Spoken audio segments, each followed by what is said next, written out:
Hey, my name is Matt, and today some friends and I are going to show you how to turn 1/4-inch steel plate and a few computer renderings into some awesome BYU keychains. So the first step in making your keychain is coming up with a concept, whether you want letters, whether you want objects or shapes.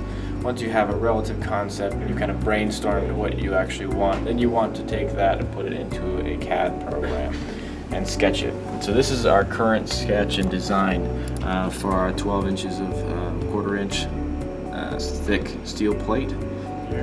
And then we're going to send that over to the water jet to be machined. To make our keychains. It's nice to have you here, Adam. I appreciate that. Thank you. So we want to ask you, the first question we want to ask is how a water jet works. So the water jet works by using a mixture of water and garnet or sand.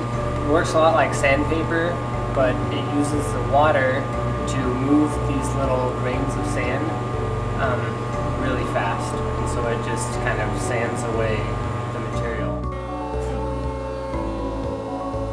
Water is pressurized too, right? Yes, most water jets are pressurized at 65,000 psi. So when the water and the sand is coming out of that nozzle, it's coming out at a speed of roughly Mach 3. So how do you get such high psi on the water jet? We use what's called an intensifier, and that intensifier is just a big pump just to pressurize that water up to a certain psi. And then all that water is forced into a small tube, which is then forced into a smaller tube, which is then forced into a gem or a diamond with a really, really small hole. And that compression of the water just makes it go extremely fast. That's what raises that PSI so much. So what type of materials could you cut with the water jet? Theoretically anything.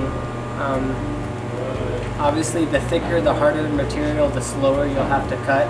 But I've seen videos of water jets cutting through 10 inches of bulletproof glass pretty easily.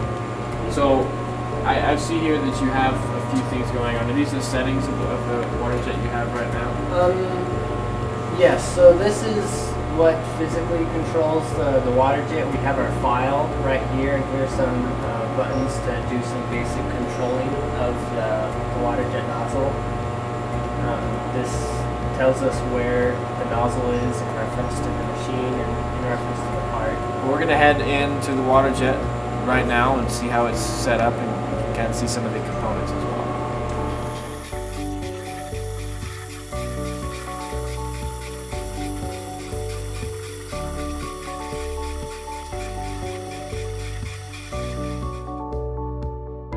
Here we can see what the keychains look like after being cut. Our first step is to countersink the holes.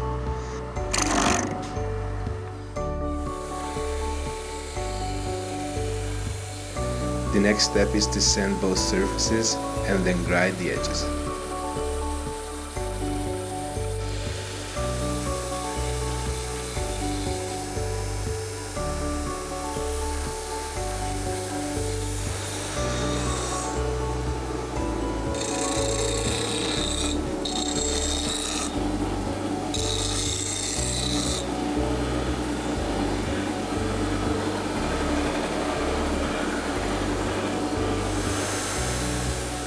Every now and then we had to quench the part.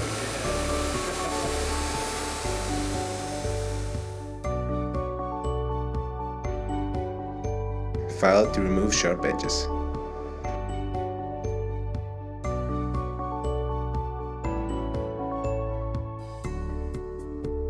Finally, they were painted and sealed, giving us our finished product.